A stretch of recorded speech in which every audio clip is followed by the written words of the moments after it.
जीव हूँ, मुझ में ज्ञान है और मैं ज्ञान से ज्यादा हूँ।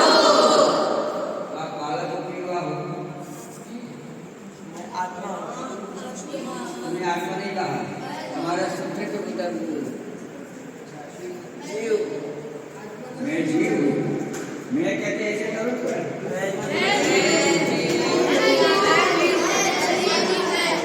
क्या नहीं है,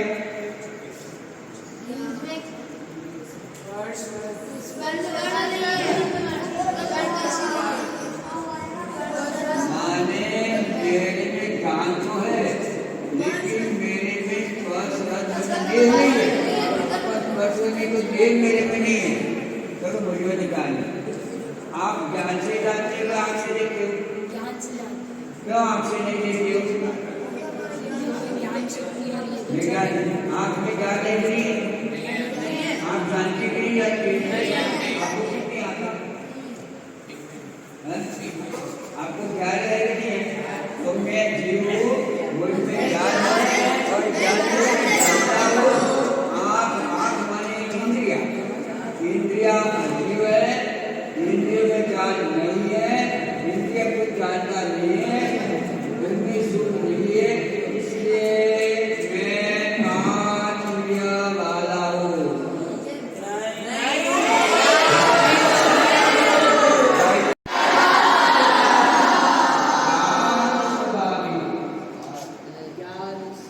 ज्ञान स्वभावी, चैतन्य स्वभावी, स्वभावी,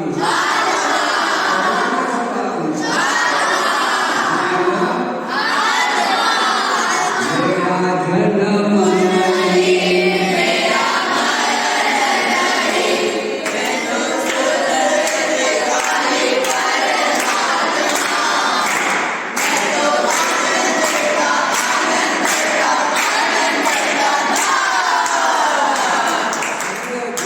बारे में आप जीव की पहचान जीव और जीव दो बात करते हैं, तो मैं कैसा हूँ और शरीर कैसा है, तो दोनों की मैं तो आनंद हूँ, मैं तो ज्ञान स्वरूप हूँ, मैं जीव हूँ और शरीर केवल अजीव है, मुझ में ज्ञान है,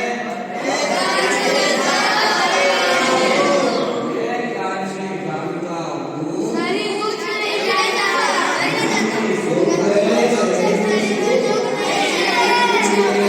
शरीर वाला हूँ।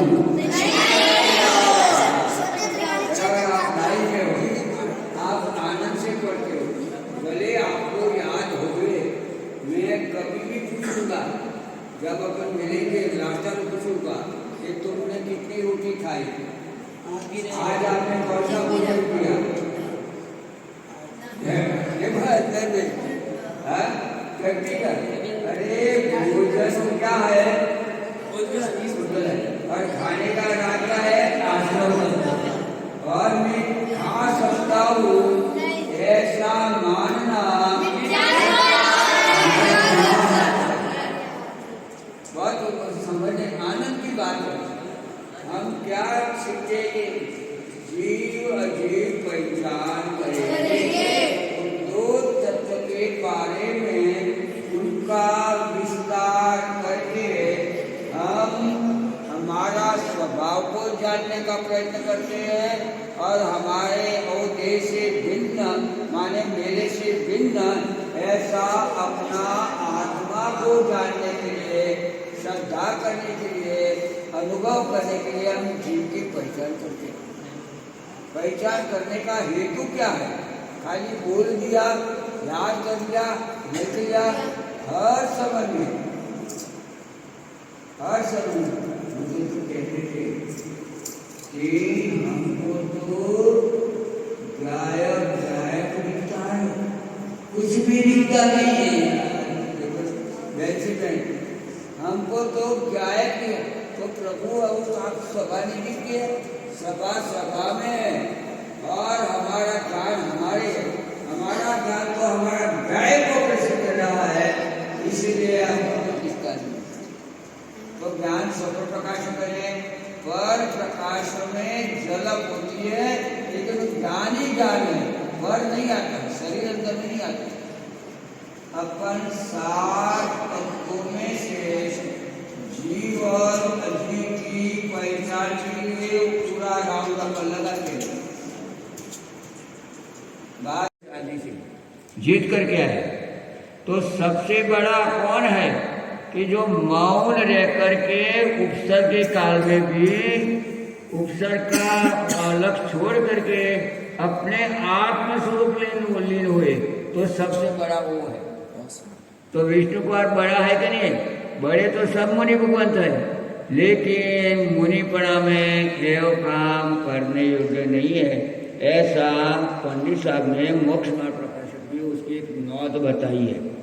तो हम भी जो काम करें वो काम में बंद होवे, वो बंद होता है तो बंद दुखदाई है, करने लायक नहीं है। और आपको कहूँ थोड़ी गुरुदेव की भाषा है, हम भगवान का दर्शन पूजन भक्ति करें, वो भाव कौन सा है?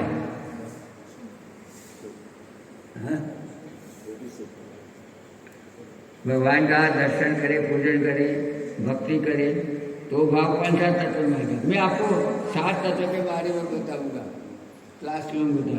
हाँ, यस। हाँ, तो आश्रम करने के लिए आप मंदिर में आए हो, दुखदायी भाव, तो क्यों करते हो? आश्रम होता है क्यों करते हो? वही है, वो शुभ भाव है, और वो नहीं करेंगे तो फिर हम अशुभ ही काम करने लगेंगे। हाँ, जो हम बहुत नहीं जुड़ाएंगे तो अशुभ भाव में पड़ेंगे। इसीलिए हम अशुभ से बचने के लिए ऐसे परिणाम आते हैं, लेकिन वास्तव में तो भगवान जैसे स्वरूप में लीन है, वैसे हम लीन रहना चाहते हैं वो भगवान का सामने। हम वहाँ जाकर के बैठे, बहुत अच्छी बात है, आपने उत्तर अच्छा दिया है। तो हम भगवान के सामने आश्रय बंद करने के लिए नहीं गए हैं, हम तो अबद्ध स्वभाव का आश्रय करके उन जैसे बनने के लिए गए हैं। भले नहीं बनते, लेकिन अंदर में निर्णय तो होना चाहिए कि मुझे तो अशरीरी सिद्धों का स्वरूप का चिंतन करके भव्य जीव सिद्ध समान अपना आत्मा को ध्यान करके उन जैसे बन जाते। मुझे बहुत अच्छा लगा। और आप ऐसे कोई भी प्रोग्राम होवे, आपकी गोष्ठी का हो, स्वाध्याय का होवे, तो पूरा ध्यान लगा करके, मुझे तो पता नहीं लगे ऐसा आपने अंक बोल दिया 12 गुरु का याद नहीं रहे, लेकिन आप ही से जो आपको जो होता है वो आपको भविष्य में भी बहुत काम में आएगा। इसलिए और ऐसा ज्ञान होए तो भी अभिमान नहीं करना। आपको देखना किसको है? हमारे पास तो बुद्ध है और सर्वप्रमाण केवल ज्ञान है। केवल ज्ञान द्रव्य स्वभाव की अपेक्षा जो बुद्ध है, और ज्ञान माने ज्ञान जो है, ज्ञान गुण वो सिंधु है, और ज्ञान गुण सिंधु बिंदु है, तो उसमें अनंत गुणों का साम्राज्य वाला समुद्र है। तो ऐसा हम तो समुद्र तक पहुंचेंगे, बिंदु में संतोष नहीं होगा। तो आपको आगे बढ़ने के लिए अंदर में भावना बनेगी।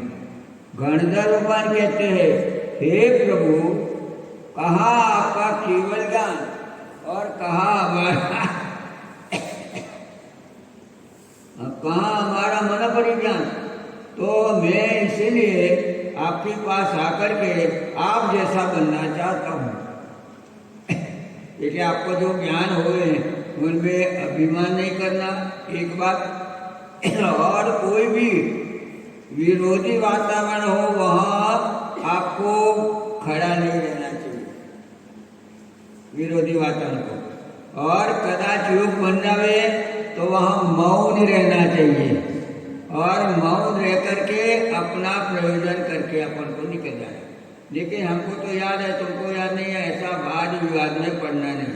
वाद विवाद करे सो अंधा, सहज गुरु का धंधा, और जो सहज रहता है उनको कोई आपत्ति आती नहीं है। सूत सागर मुनिराज ने वाद विवाद किया, उनको जीता भी, लेकिन आचार्य ने कहा कि नहीं, तुमने जहाँ वाद विवाद हो वहाँ पहुँचो, नहीं तो संघों पर आपत्ति आएगी। और वहाँ जाकर के खड़े हुए तो रात्रि में बलि आदि आए, उत्सर्ग हुआ, और उत्सर्ग के काल में भी उनको योग बना। तो और भविष्य में भी उसी का फल में उनको 700 मुनिराज को एक साथ उत्सर्ग हुआ। तो वाद विवाद का फल, हाँ कोई पूछे समझ मांगे तो आप जरूर समझाना, नहीं तो हम जानते हैं ऐसा करके उनके साथ वाद विवाद नहीं करना। ख्याल में आता है कि ना, वो पढ़ने के अपन को समझने थे। हम हमारे आदर्श पुरुषों मुनि भगवान तो क्या करते हैं तो वो अपन को देना है। तो आपको विष्णु कुमार मुनिराज की, 700 मुनिराज की वो भी बात बताई, और जो शुद्ध सागर मुनिराज ने वाद वाद में जीत कर आए तो भी आचार्य ने दंड दिया कि नहीं तुम वहाँ जाकर के करो। ऐसी जैन शासन कोई अनमोल है, और ऐसा आपको सुनने का प्रथमानुयोग, वर्णानुयोग, चरणानुयोग, द्रव्यानुयोग, वो सब आपको पढ़ने का योग बना है। और वो मुझे तो बहुत हर्ष है, जो विद्यालय में नहीं आते वो बच्चा को 15 साल 20 साल को नमोकार मंत्र बोलने में भी कठिनाई आती है। हमको तो अनुभव पूरा पूरा। इसीलिए आपको महान योग है, और आए हैं तो आपको जैसे काम एक आत्मा से नो, प्रथम में प्रथम मोक्ष का हेतु प्रथम जीव राजा को जानो, ऐसे आपको प्रथम में प्रथम स्वाध्याय, चिंतन, मनन, एक दूसरे के साथ रहना। और देखो ने कितना वट वृक्ष हुआ, वो एक गुरुदेव ने शासन का स्तंभ बनाया। डॉक्टर साहब ने एक विद्यालय के द्वारा हजारों छात्र तैयार किए, और आज सारे विद्यालयों की जो चमक दिखे आपके जो है नहीं, वो भी वहाँ पड़े हैं। और ऐसे डॉक्टर साहब ने बहुत काम किया है। आपको भी अंदर में आत्म प्रभावना के साथ विकल्प में भी वितराग शासन गुरुदेव की वाणी को हम भी करेंगे, वो नेक्स्ट पॉइंट है। लेकिन अपना आत्महित करेंगे हम, आत्महित के द्वारा बाहर का योग बने तो बने, नहीं बने तो नहीं बने, ऐसी आपको बराबर है। तो आपको आज की गोष्ठी मुझे तो बहुत अच्छी लगी, और अच्छी होते हुए भी आपको जीवन में लगाना, भले पूरी नहीं हो तो अंश मात्र कम। स्वाध्याय करो तब स्वाध्याय में चित्त लगाओ, भक्ति करो तो भक्ति में चित्त लगाओ, अपना उपयोग लगाओ। खेलते समय में हो तो आप खेलने में उपयोग लगाओ, भोजन के समय में भोजन, उसका इंग्लिश क्या होता है कौन बोलेगा? वर्क बाय क्या होता है? Work by work, play by play, work by work, play by play. तो वो आपको हर समय में अपनी रोज निशी है, जो रोज का कार्यक्रम है, वो कार्यक्रम में भी कोई लेट आवे, कोई होवे तो ऐसा नहीं होना चाहिए। हम कार्यक्रम को कभी छोड़ेंगे नहीं, क्योंकि छोड़ेंगे तो आपको लॉस होगा, आपके जो अध्यापक है उनको लॉस नहीं होगा, लेकिन वो आपका समय चला जाएगा। ख्याल में करिए। एक बात, भोजन करो उस समय में। देखो हमारे मुनिराज कैसे भोजन करते हैं, हमारे गुरुदेव कैसे भोजन करते थे।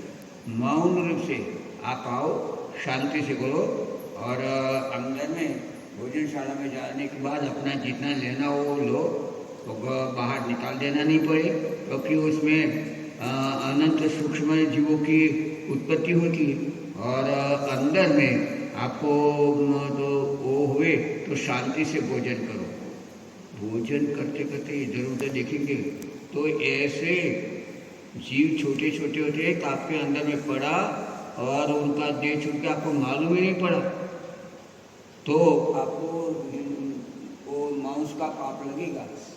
हमारे गुरुदेव तो ऐसे बैठे और भोजन ऐसे पलट करके बैठे, तो जब तक भोजन पूरा नहीं हुआ तब तक। और मुनि भगवान भी ऐसे हल करे तो कोई कोलाहल होवे, कोई आग लगे तो भोजन छोड़ देते। तो हम भी भोजन, हमारे आदर्श है पंच परमेष्टि, तो गुरु हमारे आदर्श है, तो हम भी उन जैसे प्रैक्टिस करेंगे। ख्याल में करिए, मैं कल देखूंगा कि आप आएंगे उसमें कोलाहल करेंगे, धक्का मुक्की करेंगे, क्या करेंगे, नहीं करते हो, लेकिन करते हो तो सावधानी रखना। बोले शासन नायक महावीर भगवान नो, कुंद कुंदाचार्य देव नो, सोलह